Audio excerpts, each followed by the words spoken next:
Assalamualaikum warahmatullahi wabarakatuh. Alhamdulillahirabbil alamin. Wa bihi nasta'in ala umuri dunya wa din. Wassalatu wassalamu ala asrofil anbiya'i wal mursalin wa ala alihi washabbihi ajmain, amma ba'du. Alhamdulillah kita bisa dapat berkumpul pada pagi hari ini dengan keadaan sehat walafiat. Nah, berdirinya kami di sini kelompok 1 ingin mempresentasikan hasil diskusi kelompok kami yang berjudul Pendidikan Karakter ESI, Emosional Spiritual Kuantiter. Adapun anggota kelompok kami yaitu saya sendiri, Sak Fahmi, Mas Abdi, Bapak Fatma, Baneja, Barahmas, Membesafi. Adapun latar belakang pendidikan karakter adalah usaha sadar untuk membentuk kepribadian peserta didik agar berakhlak, bermoral, dan bertanggung jawab. Dalam Undang-Undang Nomor 20 Tahun 2003 tentang Sistem Pendidikan Nasional dijelaskan bahwa pendidikan bertujuan mengembangkan potensi spiritual, kepribadian, kecerdasan, dan akhlak. Menurut Thomas Licona, pendidikan karakter mencakup mengetahui, mencintai, dan melakukan kebaikan.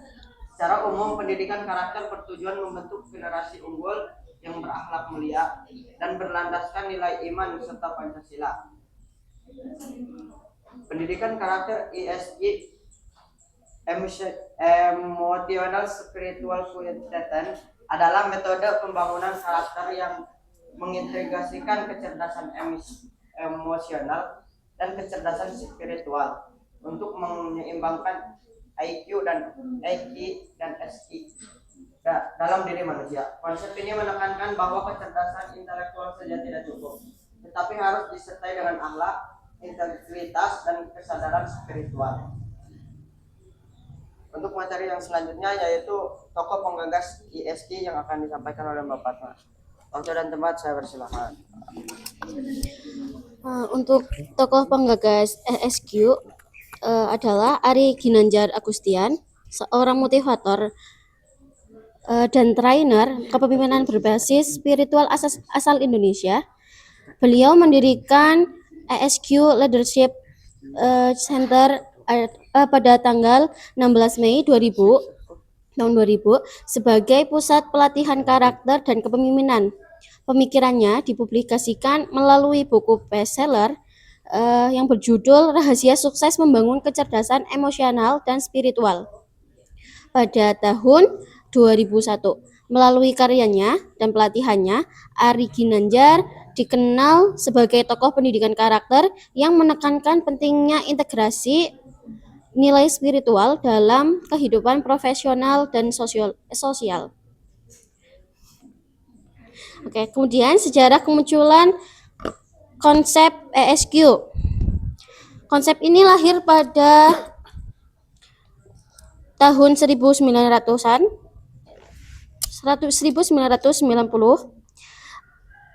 oleh Ari Ginanjar terhadap krisis moral, sosial, dan kepemimpinan yang melanda Indonesia di tahun tersebut. Ia meyakini bahwa permasalahan bangsa tidak hanya bersifat ekonomi dan politik saja, tetapi juga berakar pada lemahnya karakter dan juga spiritualitas. Beliau merumuskan metode pendidikan karakter berbasis iman dan takwa yang kemudian diwujudkan melalui pendirian ESQ Leadership Center pada tahun 2000. Sejak diterbitkannya buku tersebut, konsep ini berkembang pesat dan diterapkan dalam berbagai pelatihan di sekolah, instansi pemerintah, serta perusahaan untuk membangun sumber daya manusia yang berintegritas dan bertanggung jawab. Untuk materi selanjutnya yaitu 2 teori yang akan disampaikan Baneja. Saya persilakan. Selanjutnya ada teori spiritual intelligence. Teori spiritual intelligence atau SQ dari Dana Zohar dan Lan Marshall menyatakan bahwa SQ adalah kecerdasan tertinggi yang memberikan makna, nilai, dan tujuan hidup. SQ menjadi dasar bagi IQ dan EQ karena mengarahkan cara seseorang berpikir dan bertindak berdasarkan prinsip hidup Dan SQ, individu mampu memahami diri, menemukan makna dalam pengalaman dan menjalani hidup secara lebih sadar dan bermakna. Selanjutnya, teori emosional intelligence. Daniel Goleman 1995 mempopulerkan emotional intelligence atau EQ sebagai kunci sukses hidup individu yang terdiri dari 5 dimensi: kompetensi inti, ada kesadaran diri atau memahami emosi diri, pengaturan diri atau mengelola emosi, motivasi atau dorongan berprestasi, empati atau memahami orang lain, dan keterampilan sosial mengelola hubungan. Dari kedua teori tersebut dapat dipahami bahwa keberhasilan seseorang tidak hanya ditentukan oleh kecerdasan intelektual atau IQ, tetapi juga oleh kecerdasan emosional dan kecerdasan spiritual yang membentuk karakter, sikap, dan cara memaknai hidup. Untuk yang selanjutnya materi ISQ yang akan dibawakan oleh Mbak Rahma. IQ atau intelligence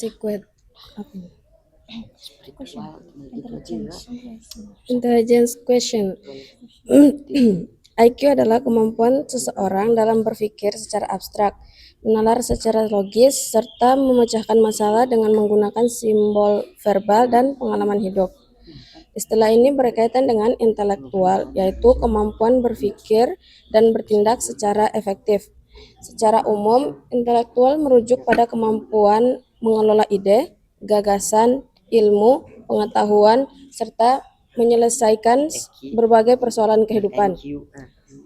Dapat disimpulkan bahwa IQ merupakan kemampuan berpikir rasional dan ilmiah atau logis dan empiris untuk memperoleh pengetahuan serta menyelesaikan masalah secara efektif dan efisien. Kemudian EQ, emotional question. EQ adalah kecerdasan emosional, yaitu kemampuan seseorang dalam mengenali, memahami, dan mengelola emosi diri sendiri serta berinteraksi secara baik dengan orang lain. Emosi sendiri berkaitan dengan dorongan untuk bertindak dan dapat bersifat positif atau senang, puas, gembira, maupun negatif, marah, sedih, takut. EQ membantu seseorang mengekspresikan perasaan dengan tepat, mengendalikan reaksi emosional, dan membangun hubungan yang harmonis. Kecerdasan emosional berkembang melalui kematangan emosi, proses belajar, dan perkembangan intelektual.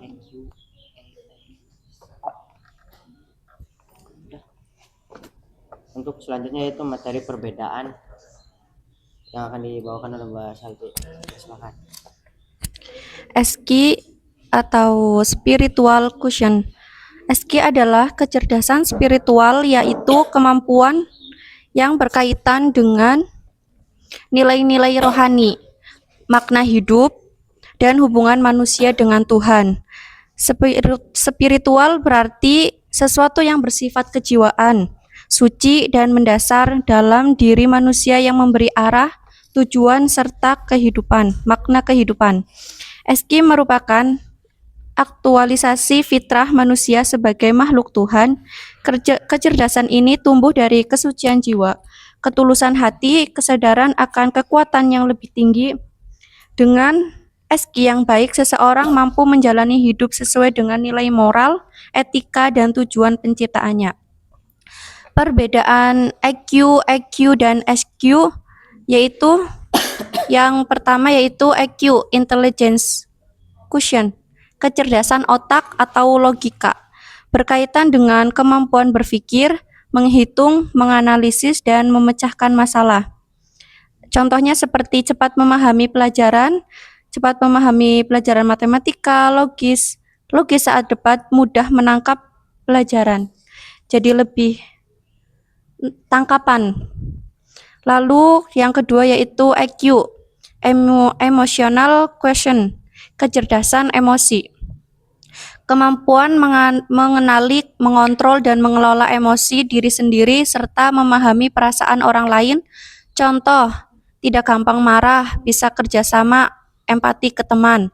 Yang ketiga yaitu SQ, spiritual quotient, kecerdasan spiritual, kemampuan memahami makna hidup, nilai moral, dan hubungan dengan Tuhan. Contoh, punya prinsip hidup jujur, sabar, merasa semua ada tujuan. Lebih sederhananya yaitu IQ itu cara berpikir, dan IQ cara mengelola perasaan, dan SQ itu arah dan makna hidup. Terima kasih. Yang selanjutnya yaitu dampak pendidikan karakter ISQ dan manfaatnya yang akan disampaikan oleh Mas Agus. Dampak pendidikan karakter ISQ. Dari segi dampak, pendidikan ISQ membantu peserta didik mengelola emosi dengan baik, meningkatkan kepercayaan diri, ketenangan berpikir, dan daya juang. Secara spiritual, ISQ menumbuhkan kesadaran nilai-nilai ketuhanan yang tercermin dalam sikap jujur, tanggung jawab, dan keikhlasan. Dampak sosialnya terlihat pada meningkatnya empati, kerjasama, dan penghargaan terhadap perbedaan sehingga mampu menekan perilaku negatif. Selain itu, ISQ juga berpengaruh pada kedisiplinan, etos belajar, dan kesiapan menjadi pribadi berintegritas. Ya, jadi pendidikan ISQ bukan hanya membentuk siswa yang pintar secara akademik, tetapi juga matang secara emosional, kuat secara spiritual, dan harmonis secara sosial. Inilah yang dibutuhkan untuk menghadapi tantangan zaman. Selanjutnya, manfaat pendidikan karakter ISQ. Adapun manfaat bagi peserta didik ISQ membentuk kepribadian yang utuh dan berorientasi pada nilai moral. Bagi pendidik, ISQ memperkuat peran guru sebagai teladan dan pembimbing karakter. Bagi lembaga pendidikan, ISQ membantu membangun budaya institusi yang berintegritas. Sementara bagi masyarakat, ISQ berkontribusi dalam melahirkan generasi yang peduli, sosial, jujur, dan berkeadaban.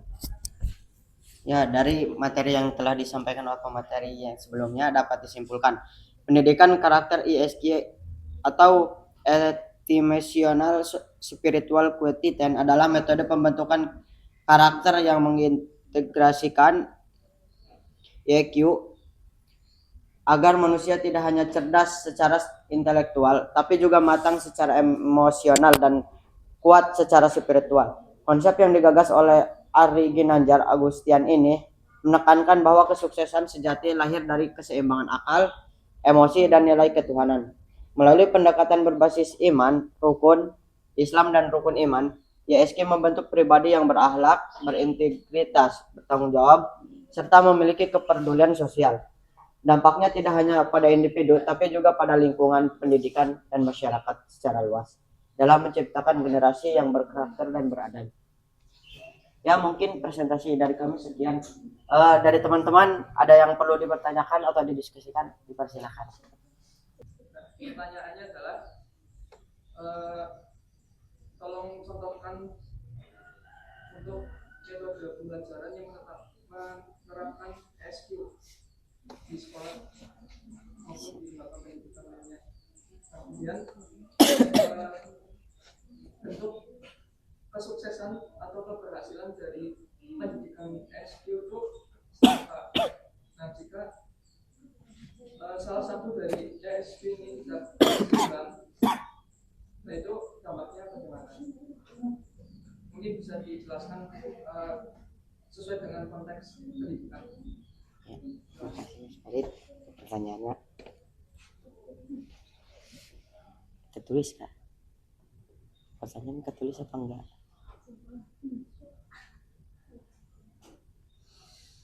Diulang Mas Farid. Boleh diulang pertanyaannya? Jadi untuk mencontohkan penerapan pembelajaran di sekolah maupun lembaga pendidikan yang menerapkan ESQ. Nah, kemudian bagaimana dampaknya ketika salah satu dari ESQ, IQ, dan tadi yang sudah disebutkan itu tidak terlaksana atau tidak tidak diimplementasikan dalam konteks pendidikan. Nah, kemudian dampak keberhasilan dari ESQ ini apa? ESQ, IQ.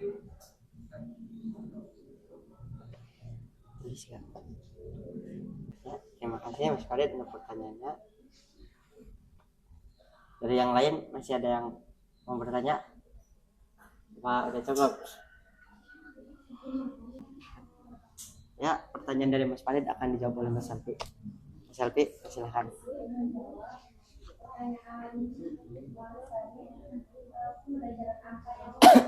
Itu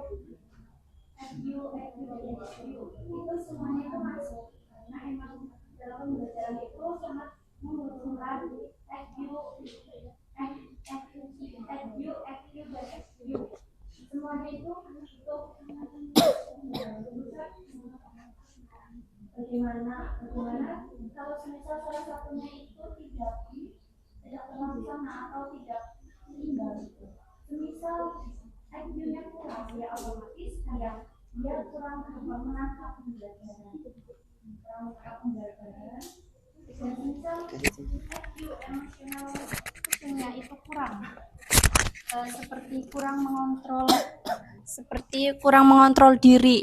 Misal dia sedang pembelajaran, tapi dia bermain sendiri, dia bermain sendiri, tidur, dia di kelas mungkin kayak tidak memperhatikan, dan di sini kan tidak gampang marah, bisa kerjasama dan empati ke teman. Apabila dia di kelas tidak punya empati ke teman, juga bisa mengganggu pembelajaran, bahwa dia juga ngerasa tidak nyaman di kelas. Seperti itu. Lalu SQ, spiritual quotient, yaitu kecerdasan spiritual. Kalau dia di kelas itu tidak punya prinsip hidup seperti jujur, merasa semua jujur, terus sabar gitu. Kalau dia seperti mengerjakan tugas atau mengerjakan tugas lah, dia itu bisa mengerjakan, tapi lihat punya teman atau kurang jujur gitu kan, dia walaupun bisa mengerjakan tapi dia tidak memahami, dia tidak menguasai materi itu. Ya. Terus dampak keberhasilan. Kalau semuanya EQ dan SQ itu masuk, dampak pembelajarannya itu lebih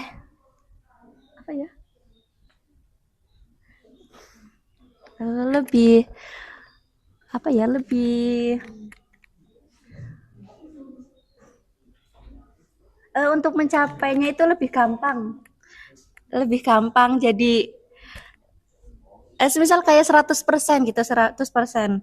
Kalau salah satunya tidak masuk kan otomatis tidak jadi 100% gitu. Kayak misal ada satu, itu berarti terkurang 30% lah. Dia itu tidak bisa mencapai keberhasilan pembelajaran itu 100%. Jadi sangat dibutuhkan itu EQ dan SQ itu dalam pembelajaran gitu. Mudah nggak? Ya, kayak gitulah. Selamat dunia akhirat. Iya. Selamat dunia akhirat, karena butuh kejujuran dan punya moral, punya tujuan hidup.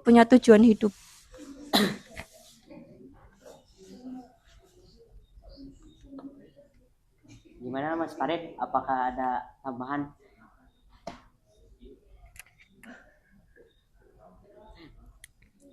Ada tambahan lagi Mas Farid? Mas Arya mau menambahkan lagi? Iya. Iya. Oh ya, silakan. Iya. Tadi kan kita memandang ini murid yang kurang. Kalau pada itu gimana caranya biar gimana caranya mata bisa datangnya ini yang kurang, Itu simple sih. Semisal kayak sedang pembelajaran berlangsung gitu. Guru itu pasti sangat memahami kriteria cara penangkapan siswa-siswanya masing-masing. Mungkin lebih ke hal kayak lagi pembelajaran itu. Nanti ada salah satu yang ditanya atau semisal ada pertanyaan apa. Nanti kalau ada siswa yang lambat berpikir, itu biasanya lebih lama menjawabnya. Itu apa? IQ. Itu IQ. Ini yang ngapain? ISQ. Q-nya yang susah. Misalnya, oh ini kalau tadi saya baca buku ya, katanya kalau IQ-nya kurang, itu guru pun mungkin kurang mengalami. Iya. Katanya tidak suka dikritik. Kalau dikritik itu Marah. namanya pasti ya. Oh. Nah, itu karena tidak bisa mengontrol emosi. IQ-nya berarti kan. IQ-nya yang kurang. Nah, itu cara kita menanggapi anak-anak yang IQ-nya kurang. Sedangkan kita sendiri itu kadang kurang juga kan. Gimana? Apa? Misal Anda ada ngajar nih, terus anak-anak kok itu gini sih kemarin nih, itu kan mengkritik Anda. Ya mungkin Mas Arya, mungkin kan karena dua-duanya punya emosi ya, jadi harus saling memahami karena dua-duanya punya emosi. Gimana ya, jadi kalau gurunya semisal dikritik murid, guru juga harus menanggapinya kayak oh mungkin saya ada yang salah gitu dari cara saya ngajar, dan muridnya juga gimana ya bahasanya, dan muridnya juga memahami karena guru juga kan manusia, pasti dia juga punya kesalahan gitu. Mungkin kayak gitu dari saya Mas Arya. Untuk emosional, karena kan manusia punya emosional sendiri-sendiri, jadi susah untuk memahami benar-benarnya kayak gitu. Mungkin bisa dengan pendekatan kayak gitu sih. Dari yang lain gimana Mas Arya, ada tambahan lagi dari Mas Arya atau dari yang lain? Sijat, Sparit?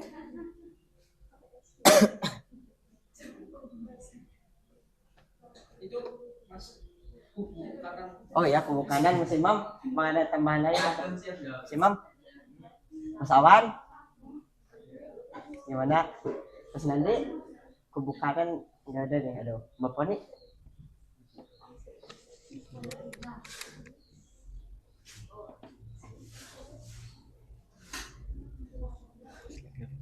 Bapak Tin? Nggak ada tambahan lagi Bapak Tin? Gimana?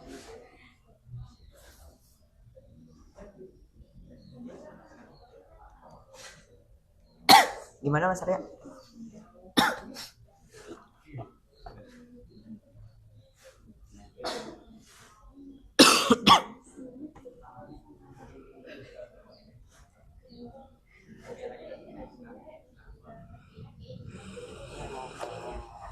Emosional susah sih. Lagi diskusi.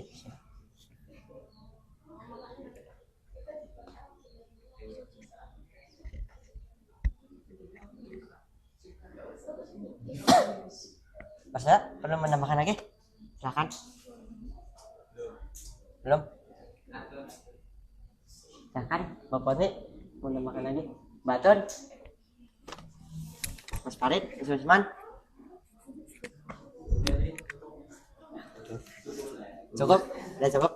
Ya, terima kasih ya Mas Farid, Mas Arya untuk pertanyaan. Oh, Mas Usman. Oh, monggo Mas Usman. Mau nambahin silakan Mas Usman.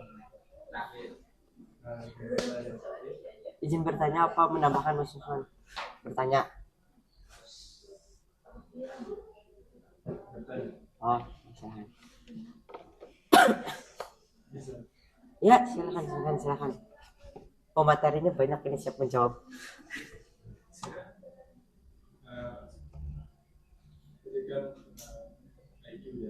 Ya.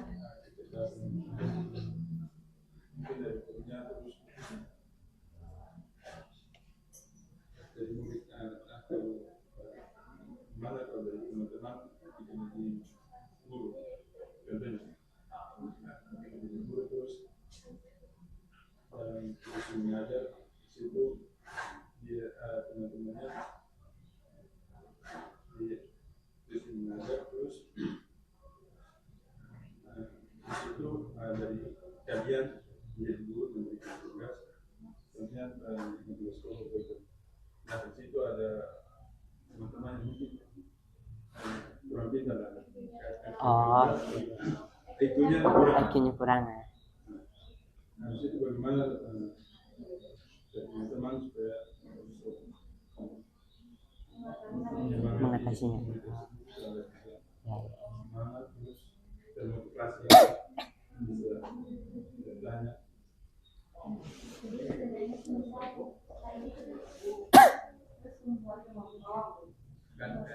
Bukan, jadi ada murid yang IQ-nya kurang. Kalau misalnya kita itu misalnya kita lagi kelompokan gitu. Nah itu teman-temannya ada yang kurang. Oh iya. Oh iya. Teman-temannya kalau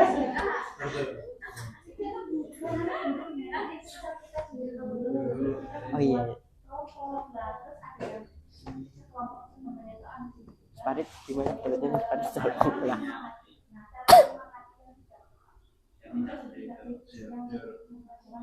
Ah. Ya siap. Pandangan guru. Oh.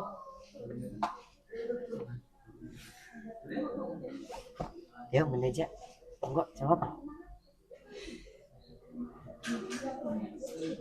Iya, kan kalau ada murid yang IQ-nya kurang otomatis kan dibantu sama temen yang lain. Ya, biar semangat belajar. Apa dibantu sama temennya. Ya mungkin guru memberi motivasi. Misal kita jadi guru, kita harus menciptakan suasana belajar yang nyaman dan tidak membandingkan dengan teman yang lain, dan juga memberikan dukungan emosional dengan pendekatan yang sabar serta metode belajar yang lebih sederhana, konkret, akan membantu anak merasa dihargai dan termotivasi untuk terus belajar. Jadi intinya Mas Usman, misal Mas Usman jadi guru ya, Mas Usman harus ngasih kesempatan untuk orang yang IQ-nya rendah gitu, biar dia nggak ngerasa minder, oh saya nggak bisa sendiri gitu. Terus Mas Usman memotivasi, nggak ada orang yang nggak bisa, semuanya bisa, yang penting kita bisa berusaha gitu dan belajar. Dan Mas Usman bisa menerapkan apa ya namanya metode pembelajaran yang simple biar dia cepat ngerti. Ini seperti itu. Ya, atau mungkin guru tersebut bisa mendampingi dengan kelas gitu. Gimana Mas Usman? Yang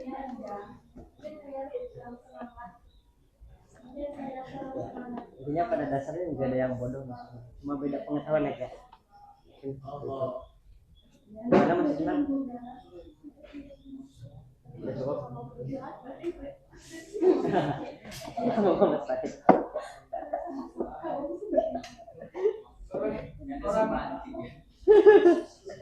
orang yang tadi itu akhirnya Gimana? Udah, percaya ya. Aduh, kayak gitu. Kayaknya ada orang Medan pintar, lebih pintar ada Mas Farid. Karena ada kayak maksudnya orangnya kayak gila, tapi kadang otaknya cerdas, cuma dia kayak kurang ini. Gimana bahasanya ya? Gimana ya bahasanya? Bisa deh itu. Perlu dites aja ya, harus kurang ini. Perlu dites aja ya, kayaknya. Lah orang gila itu yang salah S-nya, E-nya, I-nya atau S-nya. Emosionalnya yang ini. Emosionalnya tidak stabil. Kalau pintar bisa gila. Overhit. Kebanyakan orang yang punya emosi bisa gila berarti. Over ini. Skripsi nggak jadi itu bikin stres juga. Lama-lama bisa jadi gila juga. Gimana saya?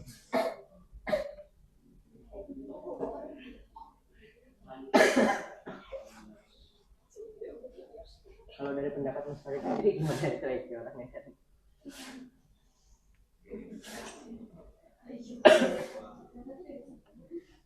Oh ya, Kalau jadi dari katanya setiap orang itu IQ-nya tinggi kan? Nah, jadi karena orang edan itu kan yang terserang IQ-nya. Nah, karena IQ-nya terserang, mungkin dari IQ yang tinggi ini tertutup gara-gara emosionalnya bermasalah. Jadinya yang aslinya cerdas atau IQ-nya tinggi itu seakan-akan jadi tidak cerdas karena emosionalnya mungkin bermasalah. Mungkin seperti itu.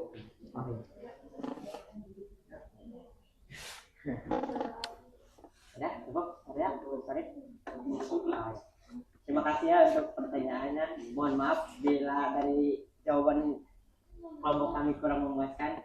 Kami juga sama-sama belajar dan kita semua lagi belajar ya. Akhirul kalam, wassalamualaikum warahmatullahi wabarakatuh.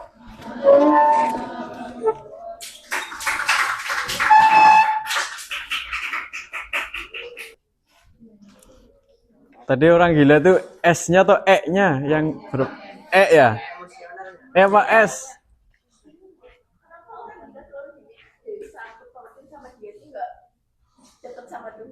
Lah ya itu masalahnya.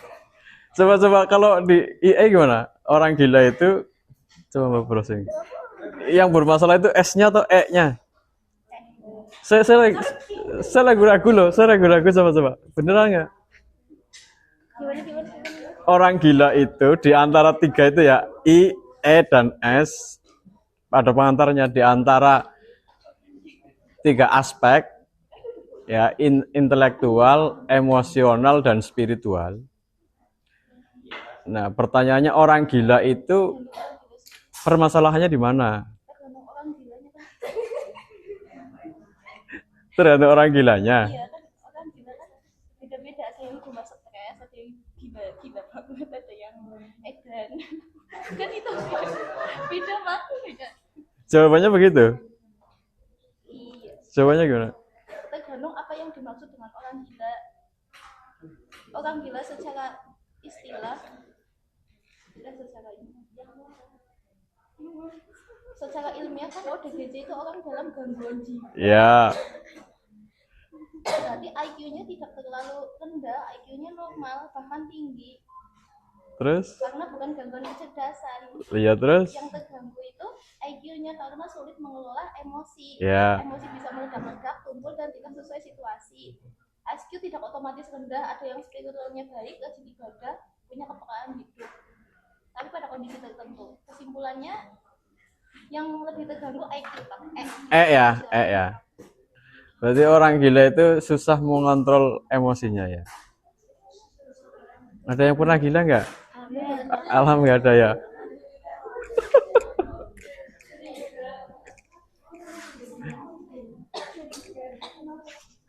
Jam berapa sekarang Mas? 8:30.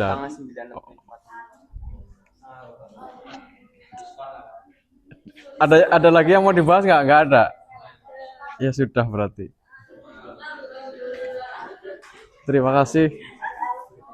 Kayak seneng banget ya, bisa balilah. Assalamualaikum warahmatullahi wabarakatuh.